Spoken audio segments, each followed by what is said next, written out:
नमस्कार, good morning. आज ना वातावरण एवढं छान होतं ना, सकाळी मस्त असं आभाळ आलेलं होतं, एवढं छान वातावरण होतं ना। मग त्यानंतर माझं सगळं आवरून घेतलं आणि पूजा करायची होती म्हणून सगळ्यात पहिले तर रांगोळी टाकून घेतली।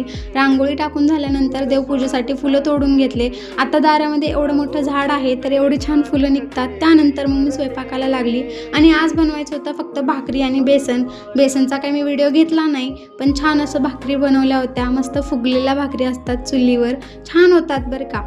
आणि मला तरी मोस्टली भाकरी चुलीवरच करायला आवडतात, कारण गॅसवर उभं राहून करायला लागतं, त्यापेक्षा छान कम्फर्ट झोनमध्ये आपण बसून भाकरी करू शकतो।